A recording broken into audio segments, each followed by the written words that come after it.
شهر رمضان الذي أنزل فيه القرآن هدى للناس وبينات من الهدى والفرقان فمن شهد منكم الشهر فليصم ومن كان مريضا أو على سفر فعدة من أيام أخر يريد الله بكم اليسر ولا يريد بكم العسر ولتكملوا العدة ولتكبروا الله على ما هداكم ولعلكم تشکرون. دا سورة البقرة آیات نمبر دے 185. روجی باس چې دین هغه روان دی او مخکې دا ویلې شو چې دا ورځې چې دین ایام معدودات دي. نو چې ایام معدودات دي نو دا په کومه میاشت کې دي؟ نو دا میاشت چې دی نو د رمضان ده. دې ته د رمضان میاشت ویلی کېږي او رمضان د رمز نه دی. رمز وایي سېزلو ته چې یو شی سوځي. او هغه حدیث کې راځي چې د صلات اوابین ټیم کوم یو دی؟ ترمز الفصال، چې د اوښانو د بچو د خپې چې دی نو وسوځي. هلته هم دا رمز ټکی راغلی دی، سوځېدو ته ویو. نو چې دا نور راتود شي او دا شګه ګرمه شي نو د اوښانو د بچو د خپې چې دی نو بیا سوځي. نو رمضان ویلی کېږي چې دا هغه میاشت دی چې د انسان ګناهونه سیزي. انسان چې کومه خطایانې ګناهونه کړلي نو په دې روژه کې چې دی نو هغه وسوځلی شي. او چا پکې دا هم ویلي چې دا میاشتې چې کله مقرر کېدې نو په هغه ورځو کې چې دی نو دا میاشت په ګرمۍ کې راغل وه نو سخته تنده وه او خلک د ګرمۍ نه سم سوځېدو، نو ځکه ورته رمضان ویو. نو دا د رمضان میاشت ده او د دې فضایل الله چې دی نو هغه ذکر کوي چې دا هغه میاشت ده چې په دې کې قرآن پاک چې دی نو نازل شوی دی. نو شهر رمضان الذي یعنی تلک الایامو، دغه ایام معدودات کومه دي؟ شهر رمضان الذي، دا میاشت د رمضان ده. انزل فيه القرآن، چې نازل شوی دی په دې کې قرآن. یعنی قرآن خو په 23 کالو کې نازل شوی دی. نو دلته څنګه وایي چې نازل شوی دی قرآن په دې کې؟ نو د هغې جواب دا دی چې من اللوح المحفوظ الى السماء الدنیا فی لیلة القدر، چې د لوح محفوظ نه چې دی نو راغلی دی سمای دنیا ته. یو خدا دی. نو دا هم په رمضان کې شو. بل چې دی نو د دې ابتدا او شروع چې دی نو په رمضان کې شو ده. چې اول وحی ځمکې ته راله، نبی علیہ السلام په غار حرا کې و، نو دا د رمضان میاشت وه او دغه اخرنۍ 10 ورځې وې. او په دې کې حدیث هم شته چې ټول آسماني کتابونه او صحیفې چې کومه دي دا ټولې په رمضان کې نازل شو دي. تورات چې دی نو هغه په دې اولني ابتدایي لسو کې دی. انجیل او زبور چې دی نو هغه په دې درمیاني لسو کې دی. او قرآن چې دی نو دا په دې آخرني لسو کې دی. او صحف ابراهیم چې دی نو هغه هم په دې درمیاني په دې منځ کې دی. په دې کې حدیث شته ده. نو دې رمضان ته فضیلت په دې وجه هم حاصل دی چې په دې کې آسماني کتابونه الله چې دی نو رالیږل دي. نو ابتدایي چې دی نو یو د قرآن هغه مجموعه ده چې مجموعي قرآن چې دی نو راغلی د لوح محفوظ نه بیت العزت ته د آسماني دنیا ته. او بل چې دی نو ابتدا د نزول چې دی نو هغه په رمضان کې شو ده. او قرآن ته قرآن ولې ویو؟ نو دا د قرأه یقرؤونه دی چې دا ډېر زیات چې دی نو لوستی کېږي او خلکو له پکار هم ده چې دا قرآن ولولي، بار بار چې دی نو ولولي. ځکه د قرآن معنی دا ده چې ډېر لوستونکی کتاب او په ځان پې پوهه کي، معنی چې دی نو هغه یې زده کي. نو د څه لپاره راغلی دی؟ هدل للناس، دا څه شی دی؟ دا هدایت دی د پاره د خلکو. هدایت لارښودون کې دی. مخکې سورې بقره کې په اول سر کې تیر شو چې هدل للمتقین دی، او دلته اوس راغی چې هدل للناس دی. نو د هدایت دوه معنی دي، یو عام هدایت دی، عام هدایت نو دا د هر چا دپاره دی، دا لاره کافر ته هم ښیي او مسلمان ته هم ښیي، او په دې لاره باندې چې روانۍ څوک و نو هغه بیا صرف متقي او پرهیزګاره به روانۍ و، د خاص خلکو دپاره بیا هدایت دی، نور کافر ته هم سمه لاره ښیي.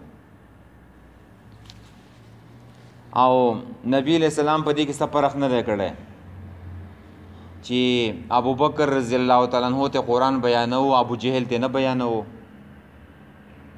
ټولو ته چې د نبی علیہ السلام بیان کړی دی. نو ابو بکر رضی الله تعالی عنہ چې په دې لار باندې روان شو نو په دې کې انابت و، په دې کې رجوع و، په دې کې مینه و، محبت و، او ځان کامیابېدل یې غوښتل او جنت یې غوښتلو. نو الله په دې لار باندې چې دی روان کو، او هر چې ابو جهل و نو هغې ته هم دا قرآن بیان شوی و، خو په ابو جهل کې چې دی مینه نه وه، شوق پکې نه و، رغبت پکې نه و، دشمنی و پکې، بغض و، عناد و پکې، نو هغې په دې لاره باندې روان نه کو. نور خو هدایت دی د ټولو خلکو دپاره، خو په دې لار باندې بیا هر څوک نه روانې ګورئ. او بکر صدیق یې پې روان کو، ولې چې په هغې کې انابت و، او ابو جهل پې روان نه کو ځکه چې هغه په هغې کې دشمني وه.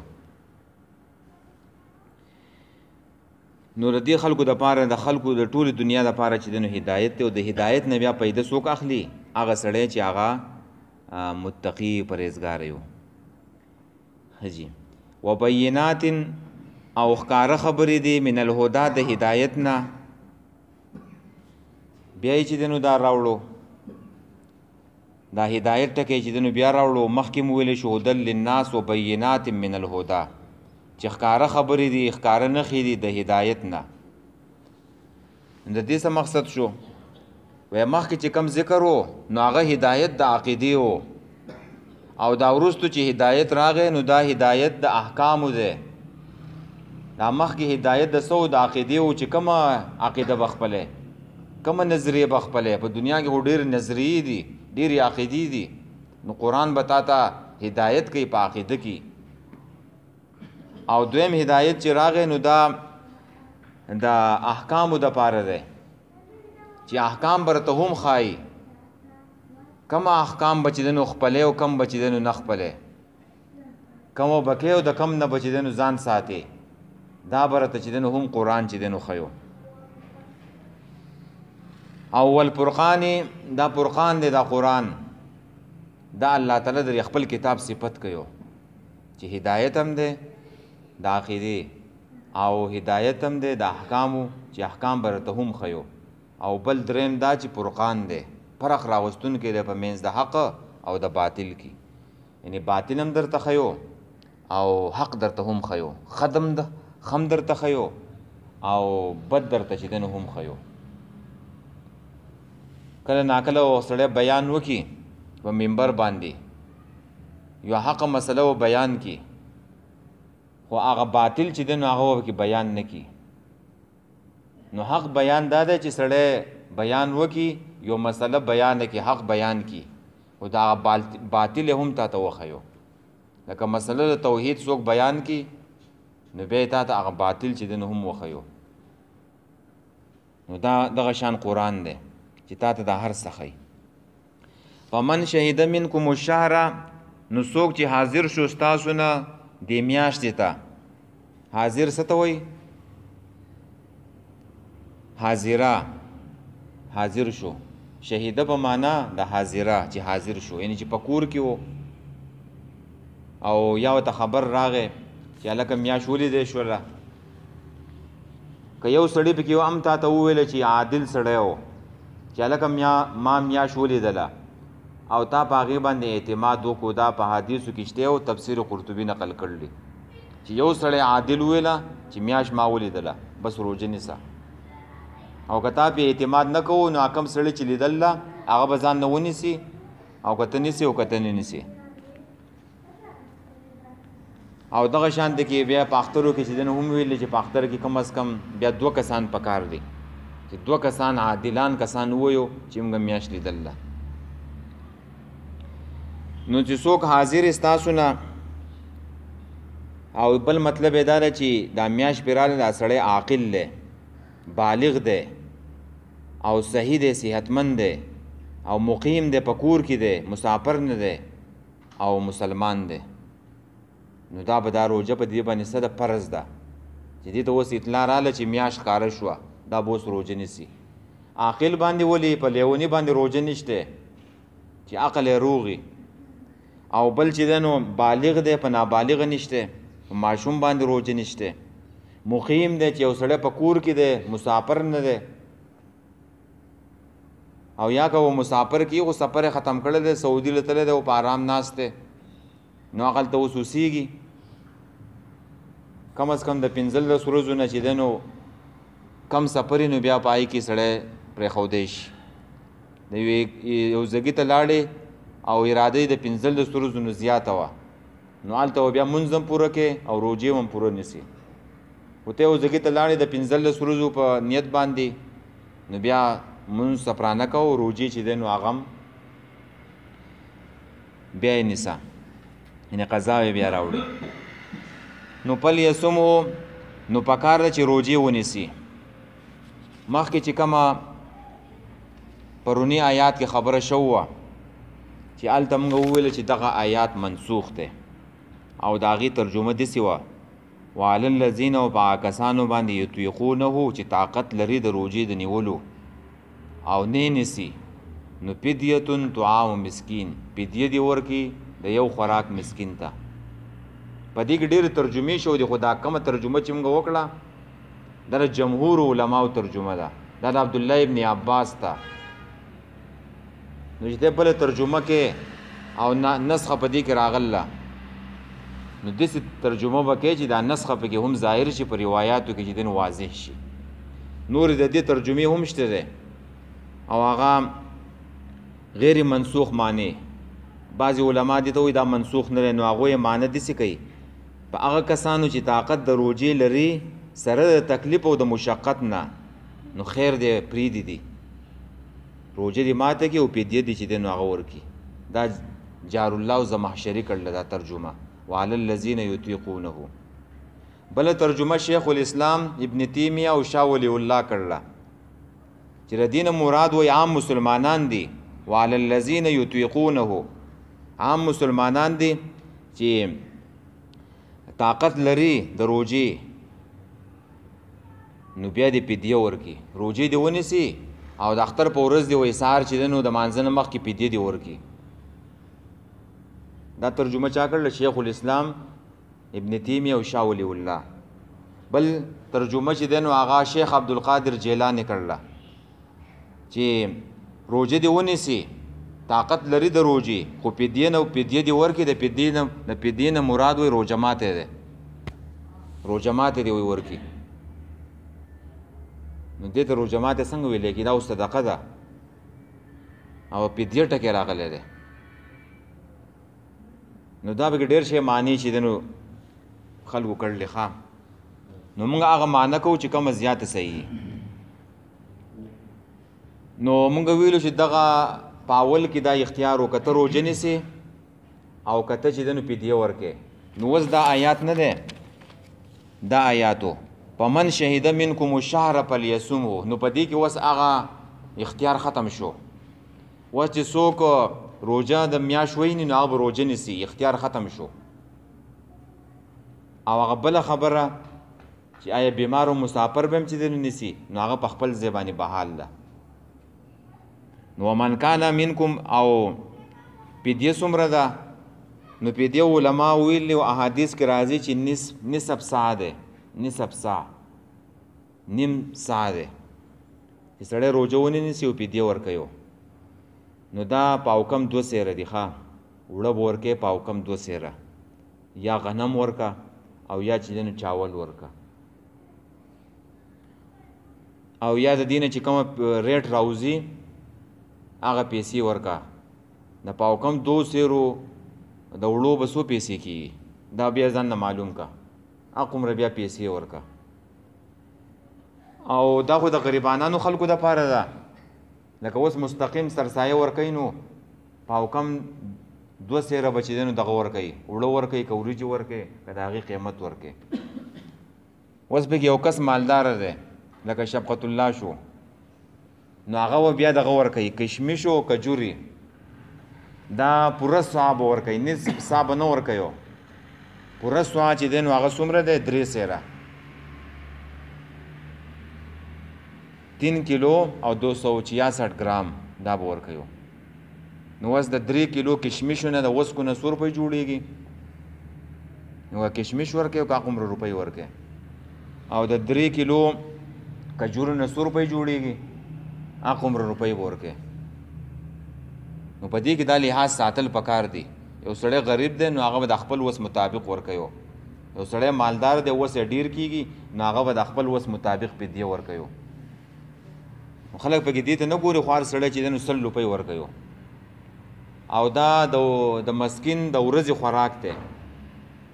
اوس یې که هغه په یو ټایم باندې خوري او که په 2 ټایم یې خوري او که په 3 ټایم یې کې خوري، د دغې اوړو نه پاو کم 2 سیر اوړو نه که اوس که هغه 3 ډوډۍ ته کېږي او که 4 ډوډۍ ته کېږي، که په 1 ټایم یې خوري او که په 2 ټایم یې خوري او که په 3 ټایم یې خوري. خو دغه نصف ساعت چې دی نو هغه ذکر دی ښه. نو هغه بل حکم باقي پاتې دی، ومن کان منکم مریضا، ومن کان مریضا او هغه څوک چې بیمار او علا سفرین یا په سفر کې. مریض هم موږ پرون ویلی و چې ډاکټر ورته ووایي چې تا د روژې نه ښه کېږي یا روژه ولې تکلیف ورکوي یا بوډا شوی دی شیخ پانی دی او شیخ پانیه ده. او علا سفرین یا په سفر کې، سفر هم موږ پرون ویلی و 48 میل د هغې په اراده چې سړی وځي. نو په عدت من ایام اخر نو شمیره پوره کوي په نورو ورځو کې چې روژه کله ختمه شي او بیا دې کور ته راشي نو په نورو ورځو کې یې پوره کړي. بل پکې دام ده چې یو سړی قضا روژې پي نو پکاره چې د بل رمضان د راتلو نه مخکې ونیسي، او که وینه نه وي نو خیر پرې ټول عمر کې یو ځل ونیسي. خو که څوک بیا مړ شي نو بیا پکار در چې هغه ووایي چې په ما باندې دومره روژې پاتې دي. نو حدیث کې راځي 2 طریقې دي چې په کم سړي باندې روژې پاتې وي، سړی مړ شو نو سام ولیه د هغه وارثان چې څوک دی ولی هغه دې وله ونیسي، بچی دی ښځه ده هغه دې وله روژې ونیسي. او که دغه نه نو بیا به فدیه ورکړي ښه، یا څو روژې پاتې شوي د هغې فدیه به ورکړي. نو ښه خبره دا ده چې بل رمضان راځي د هغې نه مخکې سړي قضا روژې چې دی نو هغه نیولي. یرید الله بکم اليسر،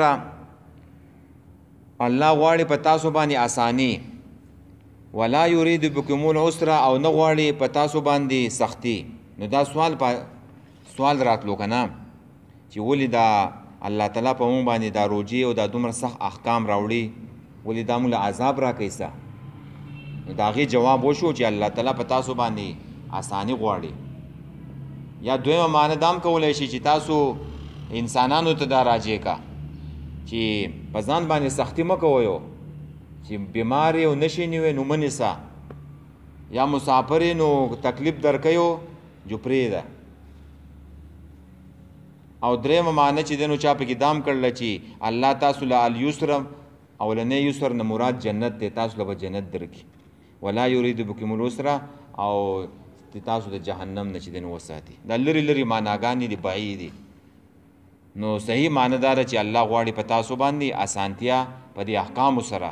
ولا یریدو نه غواړي په تاسو باندې العسر سختي او ګراني.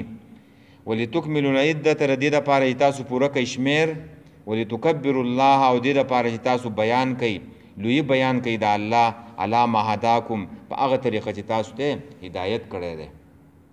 نو دا بیا احادیثو کې راځي چې روژه ختمه شي او تکمیل عدت پوره شي، 29 روژې پوره شي یا 30، نو بیا به د اختر د مانځه پورې تکبیرات وي، الله اکبر الله اکبر.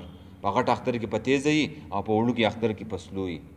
امام ابن حزم فرمایي چې یو ځل الله اکبر ویل چې د نو فرض دي او دا نور چې نو مستحب دي، دا به وایي. نو چې تاسو د الله تعالی لوی بیان کوي چې تاسو ته هدایت کړی دی، ولعلکم تشکرون، او دې دپاره چې تاسو شکر چې دی نو د الله ادا کوي چې دا روژه وه او په تاسو باندې چې دی نو تاسو پکې د الله بندګي وکړه او شمیر چې دی نو هغه پوره شو او چا چې روژې خوړل دي یا چې دی نو بیمار شوی په سفر کې تللی و نو هغه به دا ګنتي خپله چې دی دا بیا په نورو ورځو کې پوره کوي خو ګنتي پوره کول دي بس دی شهر رمضان الذي میاشت د رمضان الذي هغه د انزل فيه القرآن چې نازل شوی دی په هغې کې قرآن هدن دا قرآن هدایت دی للناس د پاره د خلکو و بینات من الهدى او ښکاره خبرې دي د هدایت نه ښکاره احکام دي د هدایت نه والفرقان او فرق راوستون کې په منځ د حق او د باطل کې په من شهیدا نو څوک چې حاضر شو منکم الشهر ستاسو نه دې میاشتې ته نو فلیصمه نو ودنیسي روژې د دې ومن کان مریضا او هغه څوک چې وي په تاسو کې بیمار او علی سفرین یا په سفر کې بعدت نو شمیر دی پوره کې من ایام اخر په نور ورځو کې یرید الله غواړي الله بكم اليسر په تاسو باندې اسانتیا په احکام سره ولا یرید نه غواړي په تاسو باندې العسر سختی ولتکملوا العدة ودې دپاره چې تاسو پوره کوئ شمیر ولتکبروا الله على ما هداکم ودې دپاره چې تاسو لوی بیان کوئ د الله چې هدایت یې کړی تاسو ته ولعلکم تشکرون ودې دپاره چې تاسو شکر ادا کوئ اللهم احسن عاقبتنا في الامور كلها واجرنا من خزي الدنيا وعذاب الاخره اله العالمین په قرآن موږ پوهه کې په صراط مستقیم باندې موږ روان کې دا قرآن موږ ته آسان کې د دې احکام چې دین زموږ په ژوند کې راولي اله العالمین هغه مخدوم شوی و پات شوی دی اله العالمین سخت سفر په آسان کې اله العالمین ګناهونه په نیکو سره بدل کې اله العالمین خاندان والا له کورنۍ له چې دینو صبر جمیل ورکی نور څومره مسلمانانو زنانو پات شو دي الہ العالمین دا غوی مغفرت نصیب کی الہ العالمین دا سخت سفر پہ آسان کی ربنا تقبل منا انک انت